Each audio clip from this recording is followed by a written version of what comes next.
So in my intro video, I said that 15 years ago, somebody told me I was being lived, and all of a sudden, like a light bulb went off, and the room kind of got weird, and I had a meltdown. I was crying, and from there, I started studying what does it mean really to be lived, and what would it look like to live your life from that instead of this place of storyline and separate personhood. So that sent me on a 15-year inquiry. So about a year or so after that, I don't know what it was, 2 years after that, a group of us decided to go visit the hometown of this man that had told me that. And he'd spent his whole life there, and it was a pretty exotic place.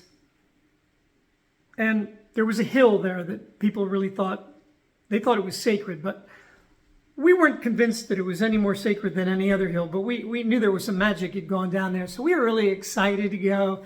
We were like little kids. We were innocent, and there were like 4 or 5 of us, and we went on this trip, and it was the most magical trip because synchronicity happened constantly. Like, for example, if we all were going out to see this like reflection pond somewhere, and there was a kingfisher that once in a while would come and make its appearance and make the place even more wonderful because you could watch the kingfisher. Well, that kingfisher would be there, and we would look over and we saw him dive down and get a fish, and we were like, oh my gosh, we got to see the kingfisher. And so that was like a synchronicity. Or say, for example, there was a person that we knew was in this village, and we were hoping to see them, but we hadn't seen them. And it looked like we weren't going to see them. And then at the last moment, when that was going to be the only time we get to see this person, boom, they show up. And then we get to have this great time with the person. And on like that. There were multiple things like that. And so we were affirmed in the synchronicity. But, I was kind of hungry for more than that, I don't know, I wasn't really ready to live my life with intense conviction that I'm being lived by the whole universe, by physical and non-physical stuff that is a mystery that I can't explain, but that without all of it supporting me, this fantastic experience of being alive wouldn't be taking place. And so, decided to go up this hill, which people would do, and brought a guide, was with a friend, got about 150, and I said to myself, okay, I said before I went up the hill with this friend, I said, all right, I know this is greedy, this is like totally not really cool, but I'm gonna ask the universe for something here. I'm gonna ask the universe, give me a sign that I'm being lived. And if I get that sign, I'm never going to question it.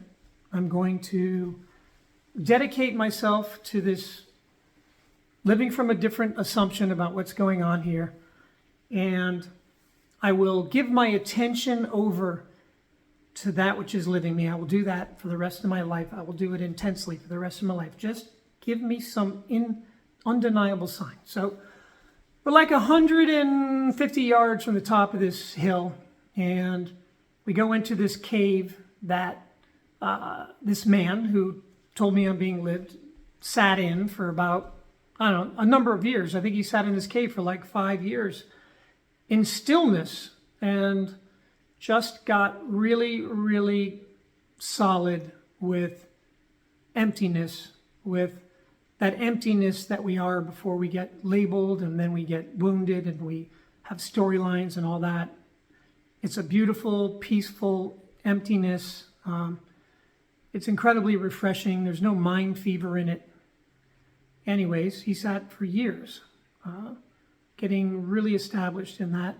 And so I'm sitting in this cave where this guy sat, and I'm sitting the only place he would have sat because it was the only comfortable place. It was like your back to the wall looking at the opening. And I looked down, and there was this quartz crystal coming up out of the ground, which was just barely revealed, so it, was probably like 6 inches underneath him or something when he was there, maybe something like that. And then of all the people that had come in reverence of this dude to this cave, it must have worn some of the dirt away. So there it is. It's about and I can see this cool looking crystal coming up out of the ground. And like, I got no interest in bling, spiritual materialism. I don't have any, puja or any kind of crap. I don't have any stuff, but I'm like, damn, I wouldn't mind having that thing. And I'm looking down there at it, but I know, like, because I've been educated about going to other countries and then going to places that people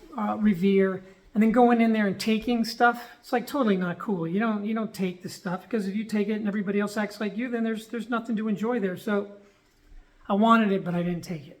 I walked out of the cave. I feel this little tap on my back. I turn around, and it's the guide. And he could just tell that I wanted that stone, man. I wanted it really bad.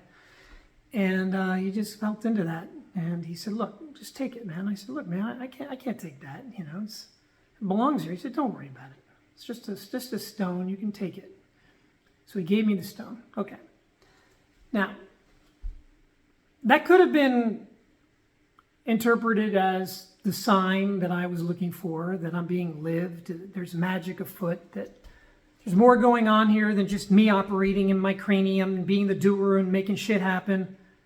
That could have been the sign, but it didn't have the power that I demanded of it. It wasn't quite, synchronistic enough. Like, my mind rationalized, oh, well, he could have seen I was looking at that thing, and he could just be kind of a, observant dude.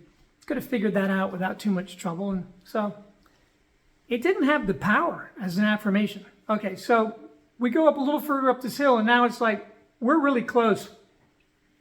We're only 50 yards from the top or something like that.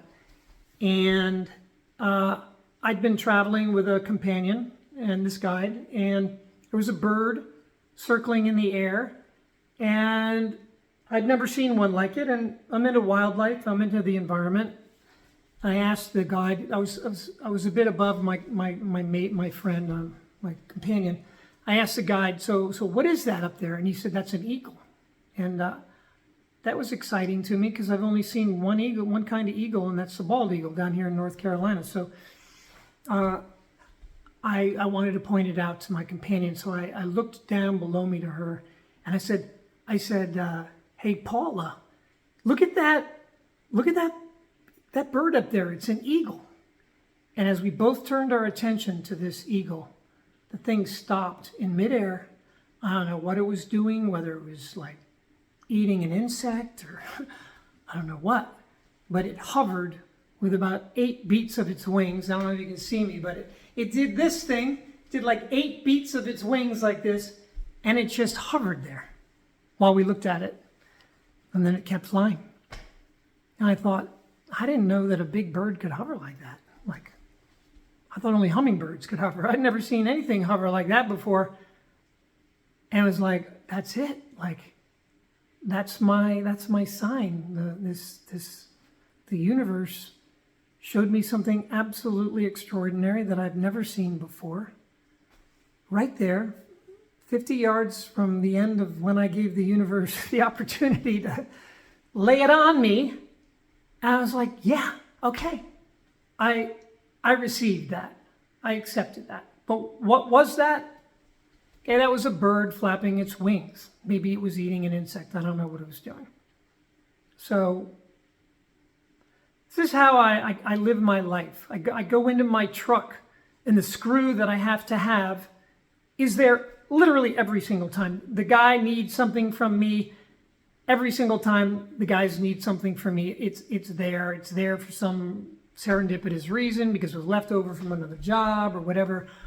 My truck breaks down. Every time it breaks down in my driveway, So I'm like, there's something going on here. Like, my truck could have broken down anywhere, but it breaks down like kindly here in my driveway. So when my truck breaks down in my driveway, I'm excited. I'm thrilled. I'm not thinking, shit, my truck broke down. I'm thinking, it broke down in my driveway. I mean, a month ago, my Bobcat crapped out. It wouldn't move. It sat in my garage. I went in there and tried to start it about 5 times. It was dead. Somebody was going to have to come drag it out from underneath the carport at an expense of like $300, and then take it down to someplace, fix it for like $1,500, whatever.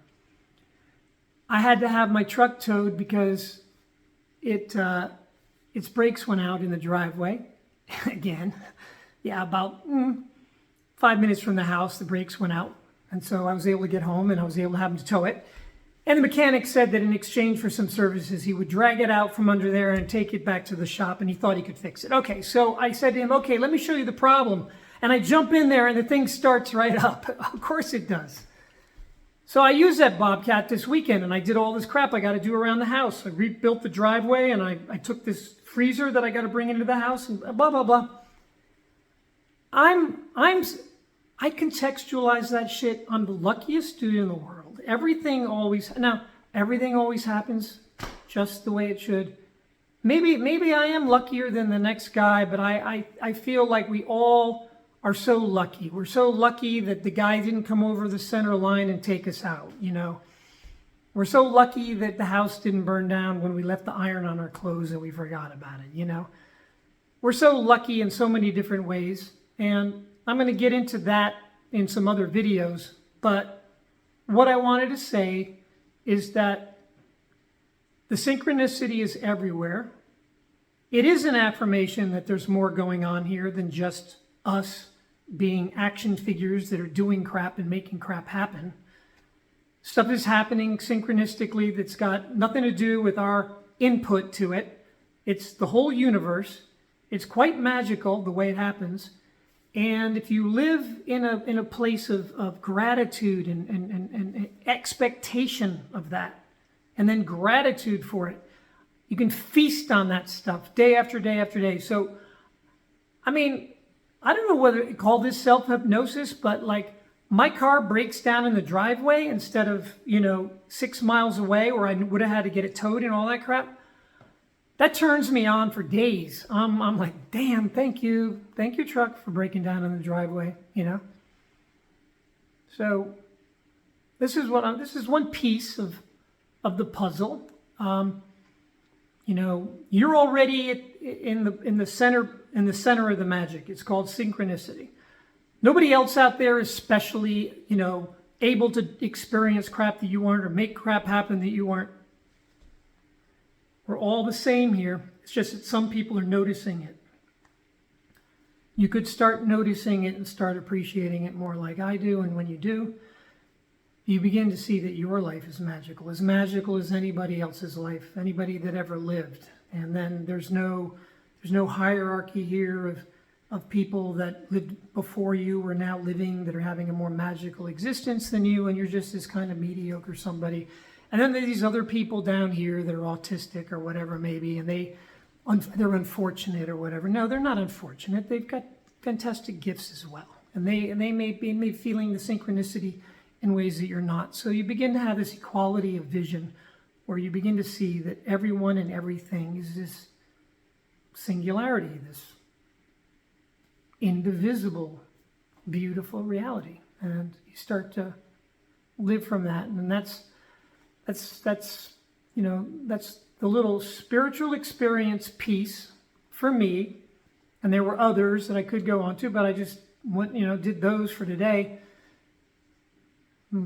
Hope that helps.